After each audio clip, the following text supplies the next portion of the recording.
Alright guys, welcome back to the channel. Today on the channel, I'm going to be teaching y'all how to delete the booster brake system on a 4th gen Camaro. So we got our donor vehicle right here. This is my personal car. So what we're doing today is we're deleting that brake booster and master cylinder setup because, you know, I run boost. So running the boost, you can see the boost, not boost line, but the vent line goes to the back of the intake for that booster. So when you're running boost, obviously you're not pulling vacuum no more. You're starting to put pressure into the booster. So after a while, my booster went out and the brakes are really hard, so they don't even go to the floor anymore. So instead of just replacing it with another booster and having the same issue happen again, I bought a strange master cylinder and a Motion RaceWorks adapter plate bracket that bolts up to the firewall and allows me to bolt this into place.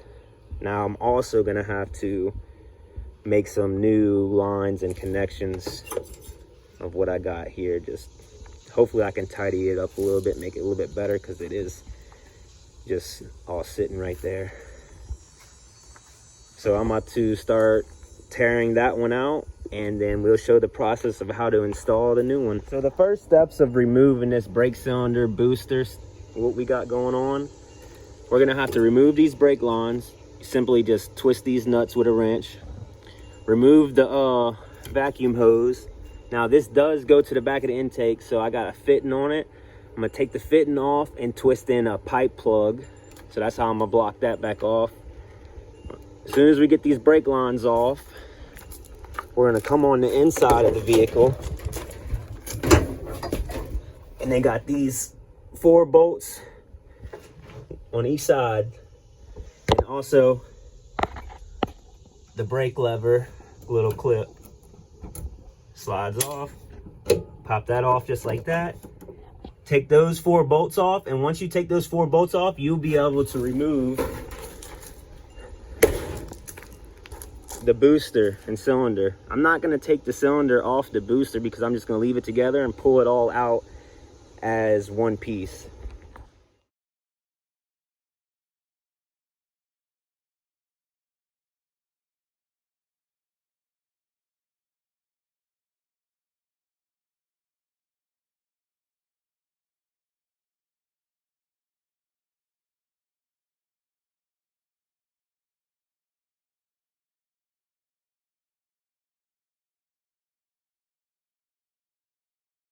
All right, so we got the brake lines off, we got the vent line out of the booster, and we got the plug in the back of the intake. So now the next step is to take off the 4 mounting bolts that hold the booster to the brake pedal assembly.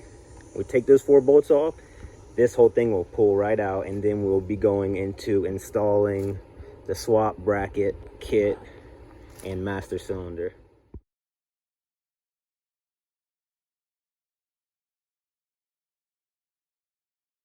Bang. Look how much more room we got. Got a lot more room. That brake booster took up so much room. You can actually see the holes where I used to have my master cylinder for my clutch.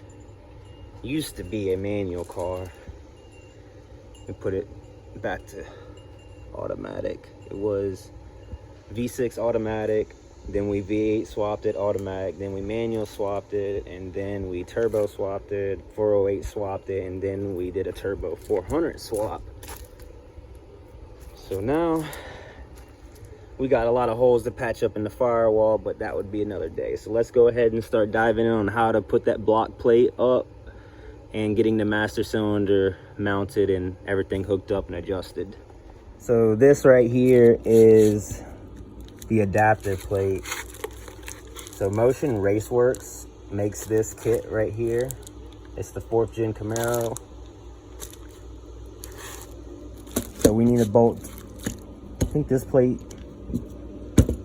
yeah, so those 2 bolts bolt there, these go to the firewall, something like that. Let's go set everything up and see how it works out. All right, so the next step on getting the plate and the new master cylinder in is we're gonna pre-build it. So we're gonna take the plate with the supplied hardware, and we're gonna put these recessed bolts that they have supplied for this plate in this spot.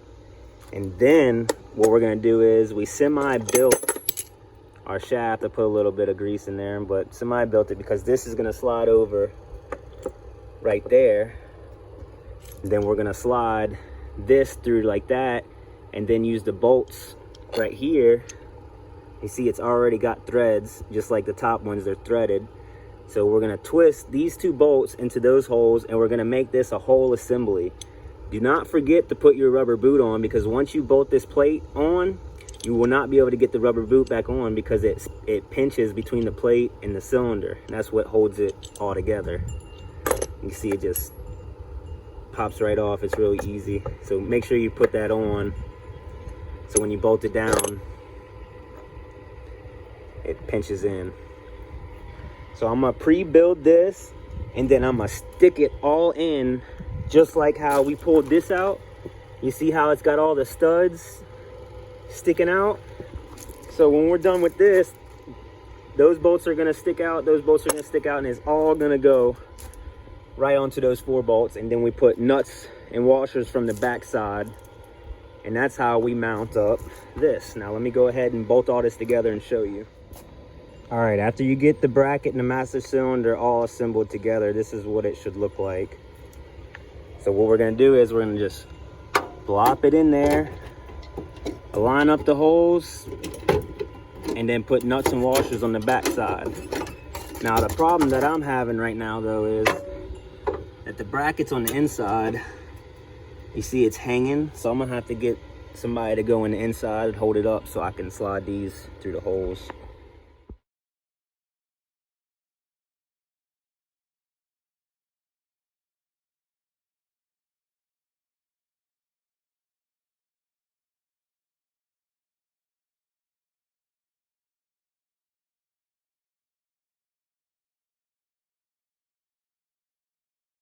I am not gonna lie, that was really hard to get in. So the problem was the 2 bolts that go through the master cylinder need to be widened just a smidge more. They need to be widened because of the holes on the firewall does not match up. So I just took a drill bit, drilled out the holes on the sides just so they could fit through. And then the second problem I encountered was trying to get this stupid ass fucking brake bracket to line up. I had put a jack under it, tried pushing it in by myself, wouldn't work. So I had to get my girlfriend to push it in while I sat in here and beat with the hammer on this bracket to get the fucking bolts to line up. So all I gotta do now is put all the nuts in and hook everything up and adjust this rod and shit like that. So just ran into the next step. As you can see right here, this is the original stud, and it had a clip style that held it on. Well, this is what they supplied in the kit that's supposed to go inside this hole right here. Not this hole, but this one right here with the on the shaft. So I'm assuming they want us to take this out and put this nut and bolt, which is more better for racing if you think about it, because you ain't got to rely on this cheesy flimsy clip. Now it's an actual bolt and a nut and some washers. So I'm gonna go ahead and remove this brake pedal and see what we have to do to remove that little stud. All right, so I removed the brake pedal. They just had a bolt and a nut that went through right here, and they also had some plastic sleeves in this hole. I just popped them out so I wouldn't lose them. So that's the stud right here that we need to remove. So what I'm gonna do is, the backside got mushroomed from the factory, and that's how they made it stay. So I'm gonna grind this whole head off, and it should pop right out the hole with no problem.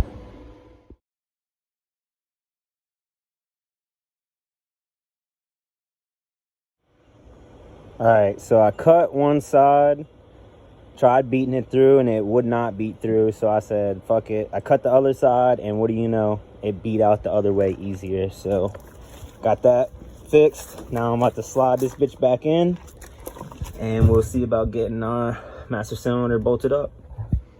All right, so I'm in the process of making a brake line. As you can see, this end right here, see how it's tapered and holds the nut? And then if you look at this end, this is a fresh cut end, no taper.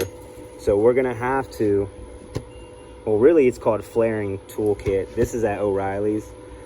So basically this is the kit that flares the end right here. So whenever you tighten down the nut, you know, it squeezes it tight. So what you gotta do is, you gotta figure out what hole clamps good on that, tighten it down, and then use this end, twist it down to flare it open. And I'll just show you how to do it real quick.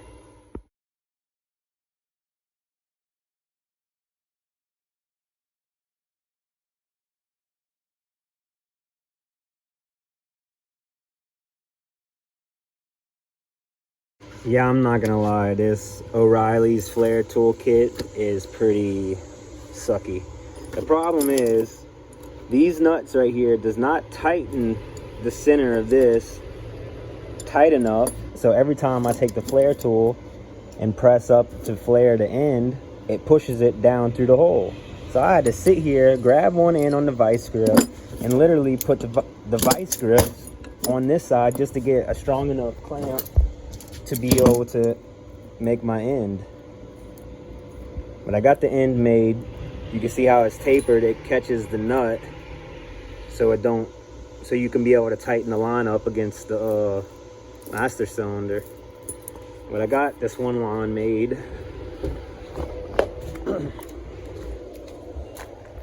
This one line will go right there, and then go right to the top of my T for my front brakes. It'll tie right in, boom, boom, boom, boom. So that would be for the front brakes. And then now I just gotta make, this is for the back brakes, I gotta make a connection. See, I already got a compression fitting. So all I gotta do is take this compression fitting off and make another little piece that goes from here to there. And then just use the compression fitting to put the two lines back together. Should be pretty easy. I got the front brakes line bolted in right there in the master. It runs up this way, ties off into the T, and then those go individually to each side on the brake calipers. Now all I gotta do now is make me a line to twist up to this compression fitting and go straight into that for the back brakes. All right, so I got my little line for the back brakes. Compression fitting's gonna twist on like that, and then that end right there is twisted up like that. All right, got it hooked up. It's definitely not the best work because all of these lines that go to the calipers have to be remade, and also I need to put a line lock in line with this front brake so I can be able to do burnouts at the drag strip before I race. But we got it in, you know, rigged up just so I can be able to go drive around the block and stuff.